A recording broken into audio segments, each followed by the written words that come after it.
자, 정치 얘기 좀 제가 먼저 여쭤보겠습니다. 1년 전, 그러니까 작년 4월 총선 때 그야말로 호남을 석권하셨잖아요. 그런데 그 당의 1인자로 계속 불렸던 안철수 전 대표가 요즘 호남에서 지지율이 형편없습니다. 도대체 1년 사이에 무슨 일이 벌어진 겁니까? 뭐 여러 가지 사실은 일이 있었습니다. 아마 이제 가장 먼저 그 리베이트 조작 사건이 있었습니다. 그 당시에 이제 그 3당 체제를 만들어 냈습니다. 네. 그것을 보고 정권 차원에서 위협을 느낀 겁니다. 한 달 동안 저희들도 모르게 계좌 추적을 했는데 아무도 돈 받은 것이 없다는 사실만 확인했었습니다. 그럼에도 불구하고 이제 그 언론을 통해서 리베이트라고 하고 고발까지 했습니다. 저는 그 당시 사실은 알고 있었습니다만 뭐 그 당시 변명을 해도 아무도 이제 듣지 않는 분위기였었습니다. 당을 살리기 위해서 제가 스스로 사퇴했습니다. 그리고 오랜 시간 인고의 세월을 보냈습니다만 이제 바로 1월 달에 판결이 났습니다. 네. 7명 전원에 대해서 각자의 모든 혐의에 대해서 전부 무죄가 나왔습니다. 굉장히 이례적인 일이라고 합니다. 네. 아마도 그런 그 책임지고 그리고 인고의 세월을 보냈던 그 세월들 다 평가해 주시리라고 믿습니다. 자, 1월에 이제 7명 1심에서 다 무죄가 났다는 말씀 주셨는데요. 그러면 1월 이후에 좀 올랐어야 좀 정상인데 이게 아직 많이 오르진 않았잖아요. 보관이 있으십니까? 원래 지지율이라는 것 자체가 여러 가지 전국 상황에 따라서 요동치기 마련입니다. 네. 저는 뭐 예전부터 1위 1비 하지 않고 제가 정말로 옳다고 믿는 일들 묵묵히 해나가면 평가해 주실 거라고 믿습니다. 네. 그러면서 한 가지 좀 여쭤보겠습니다. 네. 그 여태까지 정치사 선거 역사를 보면 호남 민심이 굉장히 전략적으로 선택한다라는 얘기가 많은데 탄핵 정국과 관련해서 헌법재판소의 결정이 어떻게 나오든지 간에 수용을 해야 된다라는 이런 소신도 밝히셨는데 소신이신지 아니면 당과의 충분한 협의를 거쳐서 결정하신 건지 궁금한데요. 이제 지난 10월 24일 날 최순실의 존재가 밝혀진 이후로 저는 누구보다도 먼저 이제 그 불안하고 분노에 찬 대중들과 함께 했었습니다. 그런데 국회에서 탄핵이 이제 통과됐습니다. 저는 그 이후에는 광장은 시민의 것이고 정치인들이 해야 할 일은 국민들로부터 위임받은 권한을 가지고 제도권 안에서 이제 문제를 푸는 것이 옳다고 생각했습니다. 그리고 또 헌법재판소에서 그 시한 내 공정하고 신속한 결정을 내리기 위해서 지금 노력하고 있지 않습니까? 그러면 정치인들은 그 광장에 나가서는 안 된다는 게 제 소신입니다. 거기에 따라서 행동했습니다.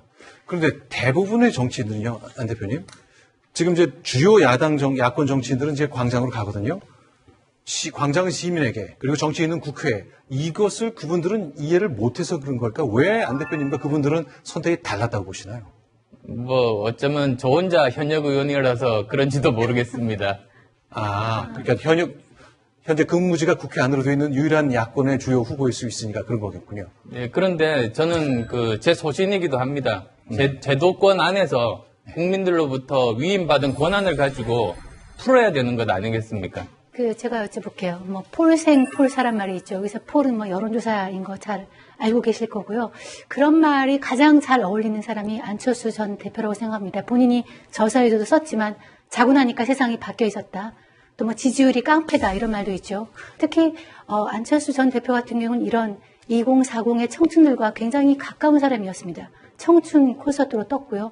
근데 2040 지지율에서 유독 낮고 그것이 문재인 전 대표가 간 거 어떻게 보면 이해할 수가 없는데 왜 그렇다고 생각하십니까? 제가 부족하기 때문 아니겠습니까? 사실은 이제 제가 그냥 앉아서 도움을 호소하는 학생들만 만나는 것이 아니라 직접 찾아 나서야겠다. 이들에게 좀 용기도 주고 꿈도 줘야겠다고 시작한 것이 청춘 콘서트였습니다. 그런데 이제 정치권에 와서는 그런 노력들이 좀 부족했던 것 같습니다. 그래서도 이제 열심히 지금 오늘 같은 그런 자리에 정말로 기쁜 마음으로 이렇게 찾아왔습니다. 탄핵이 되면 안 전 대표의 지지율이 오를 거라고 생각하세요? 지금 탄핵을 지지율과 관련시키는 것은 저는 옳지 않다고 봅니다. 탄핵 이후에 자기 개인 지지율에 연연하기보다 국민들의 갈등을 해결할 수 있는 방법을 찾는 것이 참된 정치인의 자세라고 봅니다. 사실은 안희정 지사 지지율이 많이 올랐는데 그 지지율은 제 개인 생각으로는 안철수한테 가야 될 지지율인데 안희정 지사한테 갔다는 말입니다. 또 다른 안이 그것은 전략적으로 우리 안 전 대표 같은 경우에 대북관이나 안보관 또 포용리에 있어서 안 지사한테 지금 밀린 것은 아닌지 전략적으로 잘못된 것은 없습니까? 저는 제가 옳다고 믿는 대로 뚜벅뚜벅 걸어왔습니다. 아마도 이제 그런 부분들 본격적인 대선 국면이 되면 이제 제대로 평가받을 거라고 봅니다. 4년 전에는 우리 안 전 대표께서 유일한 중도셨습니다. 중도의 독점권을 대선 후보들 중에 누렸는데 지금 이제 서로 중도를 하겠다고 나서고 있습니다. 보수 쪽에서는 뭐 유승민 의원도 있고요. 또 민주당 쪽에서는 안희정 충남지사가 중도를 표방하고 나오는데 이 과열 경쟁 속에서 예전 같은 인기를 지지도를 얻는다는 게 힘든 거 아니겠습니까? 그런데 오히려 저는 반대로 제가 갔던 길이 옳았다는 것에 대한 증명 아닌가 싶습니다. 그리고 또 굳이 저는 중도라고 표현 예전부터 한 적이 없습니다. 보수, 진보, 중도 지금은 그런 시대가 아닙니다. 이거는 뭐 보수 진보하고는 상관없이 안 전 대표께서 빠져드는 구조적인 함정이 있는데 그게 이제 3자 대결을 벌여야 된다는 겁니다. 지난 대선에서도 이제 3자 대결 구도를 깨기 위해서 이제 양보하신 거 아닙니까? 근데 이번에도 문재인, 안철수, 그 다음에 혹시 뭐 보수에서 뭐 유승민, 홍준표, 이런 3자 대결이 되면 승리할 가능성이 없다고 보는 사람들이 많던데요. 저는 이번은 이념 대결 차원을 넘는다고 봅니다. 저는 이번 박근혜 정부 책임이 있는 사람들은 다음 정부를 꿈꾸면 안 된다고 봅니다. 그러면 이제 자격이 있는 사람들 중에서 도대체 누가 우리의 미래를 헤쳐나갈 수 있게 할 것인지 저는 그 문제로 귀결된다고 봅니다. 누가 정말로 자격이 있는지, 누가 국민들을 통합할 수 있을 것인지 그런 기준에 의해서 판단하는 때가 되면 충분히 인정받을 수 있다고 봅니다. 지금 여론조사에서 지금 이런 상황에서 탄핵을 기각해야 된다는 의견이 15%가 나오고 있는데 이 표가 탄핵 이후에 보수 후보에게 간다고 생각했을 때 나머지 75%를 가지고 문재인 후보나 혹은 그쪽에서 나오는 후보와 안 전 대표가 싸워야 되는데 이 싸움에서 과연 이길 수 있을까요? 정치인들끼리 싸워서 이긴다는 것이야말로 아주 낡은 정치인 중심의 시각입니다. 사실은 대통령을 자기가 하고 싶다고 하겠습니까? 자기가 준비됐다고 누가 시켜줍니까? 오히려 정말로 시대가 요구해야 됩니다. 그리고 시대 정신을 구현할 수 있는 자격이 있는 사람을 국민들이 부르는 것 아니겠습니까? 그러면 다음에는 어떤 사람이 자격이 있을까? 저 나름대로 생각을 해봤습니다. 가장 중요한 기준이 5가지 정도 아닌가 싶습니다. 우선 첫 번째는 정직하고 깨끗한 리더십입니다. 두 번째는 유능한 리더십입니다. 이제 정말로 현안 문제들이 엄청나게 많이 산적해 있습니다. 그리고 또 세 번째로는 미래를 제대로 준비하는 리더십입니다. 지금은 4차 산업혁명 시대입니다. 이런 4차 산업혁명 시대에 누가 제대로 나라를 이끌고 갈 수 있을지 전문가들과 직접 같이 토론해서 결론을 낼 때만 정확한 방향을 내릴 수가 있습니다. 그리고 네 번째로는 책임지는 리더십입니다. 한국 정치 만악의 근원이 책임지지 않는 것에 있지 않습니까? 그리고 마지막으로 5번째가 통합의 리더십입니다. 다음은 누가 집권해도 여소야대입니다. 그래서 계파 정치에 얽매이지 않고 다른 정당들과도 충분히 소통하고 협치가 가능한 리더십이 꼭 필요하다 싶습니다. 저도 그런 5가지 기준이라고 한다면 거기에 맞는 사람이 되기 위해서 열심히 노력하고 있습니다. 그 5가지 자격 요건을 말씀하셨는데요. 안 전 대표님은 5가지 덕목 중에 가장 강점이 있는 것은 어떤 거고 가장 약점이 있는 것은 어떤 거다. 이렇게 한번 꼽아주시면 어떨까요? 예, 제가 만든 평가 기준에 제가 걸려들은 것 같은데, 저는 미래가 사실은 제일 우려하는 대목입니다. 왜냐하면, 1차, 2차, 3차 산업혁명 때는 미래 예측이 가능했습니다. 왜냐하면 그때는 한 가지 기술만 가지고 혁명이 일어났습니다. 4차는 이게 불가능합니다. 왜냐하면 4차 산업혁명은 한마디로 수많은 첨단 기술이 한꺼번에 발전하고 이들이 예상하지 못하는 형태로 합쳐지는 혁명입니다. 한마디로 융합혁명입니다. 제가 서울대 융합과학기술대학원 원장이었습니다. 네. 이 부분에 대해서는 저는 누구보다도 자격이 있다고 생각합니다. 그래서 저는 우리나라가 앞으로 나갈 길에 대해서는 어느 정도 제대로 된 판단을 내릴 수가 있다고 봅니다. 농담으로 이런 말이 있지 않습니까? 어떤 장수가 병사들을 끌고 산으로 올라갔습니다. 병사들 이제 다 지쳐 있는데 장수가 그러는 겁니다. 어메 이 산이 아닌가비요? 어메 이 산이 아닌가비요? 그러고 또 내려가면 그 병사들이 허탈감은 뭡니까? 사실 국민들이 원하는 것은 내가 할 일만 열심히 하면 국가 지도자가 정부에서 제대로 된 산으로 올라가는 것 아니겠습니까? 그러면 각자가 자기가 맡은 일만 열심히 하면 그러면 제대로 된 산에 올라가서 쉴 수가 있는 겁니다. 그런데 그걸 정말 제대로 판단하지 못하면 국가적으로 엄청난 불행한 일이 생깁니다. 저는 그렇게 하지 않을 자신이 있습니다. 약점을 아까 말씀 안 해주셔가지고 약점을 듣고 갔으면 하는 생각이 있는데 5가지 덕목 중에 강점 말씀하셨는데 가장 약점이라고 생각하신 건 어떤 상대적으로 가장 작은 강점이 있는 거죠. 그거죠. 나머지 다 사실은 부족한 점들이 많습니다. 뭐 미래도 포함해서 5가지 다 제가 완벽하겠습니까? 네. 그렇지만 나름대로 제가 정치를 하면서 그런 부분들 제대로 성과를 입증하기 위해서 말로만 떠드는 것이 아니라 행동으로 보여드리기 위해서 노력해 왔습니다. 안철수 하면 새정치 아니겠습니까? 그런데 지금 안철수를 둘러싸고 있는 국민의당 몇몇은 죄송하지만 많은 여러 가지 비리나 이런 혐의, 그런 일에 연루됐던 분들이고 굉장히 정치 구단, 10단 얘기를 하지만 구시대적 인물입니다. 안철수의 정당 국민의당은 호남당입니까? 안철수당입니까? 제가 이렇게 말씀드리겠습니다. 토니 블레어를 만나서 잠깐 이야기를 나눈 적이 있습니다. 근데 이제 그분 말씀 중에 재밌었던 부분이 이런 부분입니다.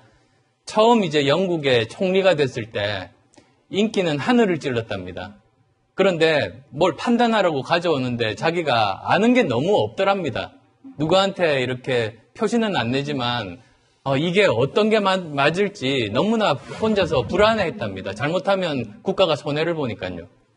그런데 이제 총리를 잘 수행하다가 이제 마지막에 내려와야 될 때였습니다. 그때는 어떤 사안을 줘도 즉석에서 영국을 위한 가장 최선의 판단을 할 수가 있었답니다.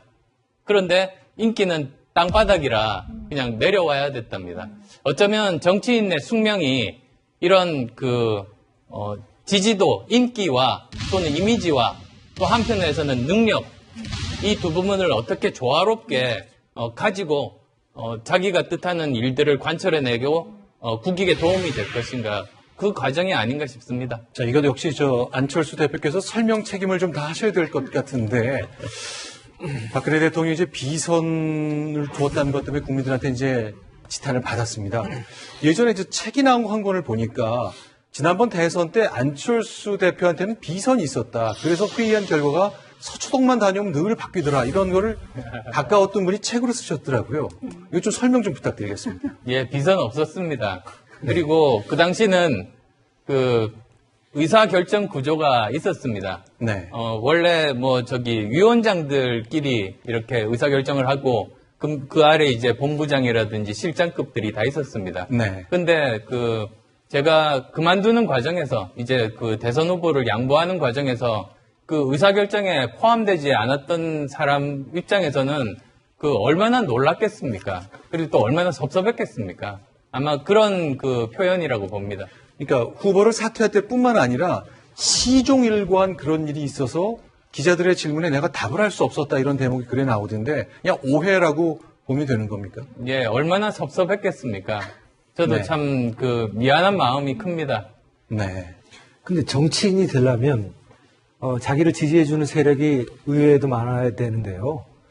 그렇게 어떤 자기를 위해서 봉사한 사람을 위해서 자기가 최선을 다해서 뭔가 보상을 해주지 못하는 정치인이라면 조금 문제가 있는 정신이 아닙니까?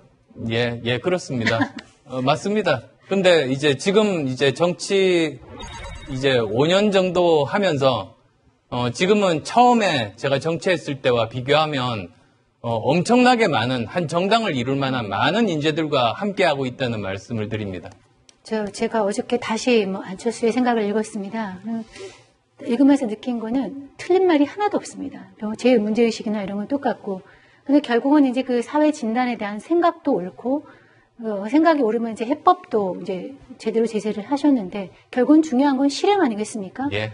그 안철수 전 대표가 그런 부분들을 실행할 수 있는 능력이 있을까, 추진력이 있을까에 대해서 사람들이 조금 많이 의심하는 것 같아요. 그런 걸 어떻게 보였다고 설명을 하시겠습니까? 정치인으로서 저 사실은 종합평가 받는 게 선거 때입니다. 저는 3당 체제를 만들었습니다. 이제 40석 가까운 정당을 이제 만들었습니다. 그건 한국 정치 역사상 5명 정도밖에는 이루지 못했다고 봅니다. 그래서 저는 정치적인 돌파력은 충분히 증명했다고 생각합니다. 그리고 또 열심히 노력해서 여러 가지 법안들을 통과시켰습니다. 사실 김영란법도 이제 거의 안 될 그런 상황에서 제가 열심히 여러 당 그 지도부를 설득해서 이제 통과를 하게 됐고, 신해철법도 마찬가지로 열심히 노력한 끝에 통과를 했습니다. 잠깐만요. 이제 김영란법 통과되는데 안 대표님이 가장 결정적인 역할을 했다는 건 제가 잘 못 들어봤던 내용이라 그런데 혹시 그 내가 결정적인 영향을 미쳤는데 하늘 뿐이 또 여러 분 더 있는 건 아닙니까? 그렇지는 않을 겁니다. 2월 국회 때였습니다. 아마 2015년 2월 국회입니다. 근데 거의 이제 그 무산될 지경에 놓였습니다. 네. 근데 제가 보니까 이게 그 다음 4월 국회로 넘어가면 그때 4월 달에 재보궐선거가 있습니다. 그러면 그냥 그 19대 국회 때는 통과가 안 되는 겁니다. 그래서 그 당시에 이제 그 새누리당 원내대표를 찾아갔습니다. 그래서 이제 그 사정 설명들을 하니까 그렇다면 일요일 날 의원총회를 여는 게 굉장히 이례적이긴 하지만 한번 소집해서 하겠다고 했습니다. 그리고 또 저는 그 당시에 또 지금의 민주당 소속이었기 때문에 민주당 원내대표를 찾아가서 또 설득을 했습니다. 네. 그러면서 이제 다시 그 논의가 시작이 되고 결국은 2월 국회 본회의장에 올라갔습니다. 제가 유일하게 또 그 찬성 토론도 했습니다. 그 양쪽 여야의 원내대표를 찾아가 따로 설득하지 않았더라면 이 법은 햇빛을 보지 못했을 거다. 못했을 겁니다. 그럴 확률이 높았습니다. 알겠습니다.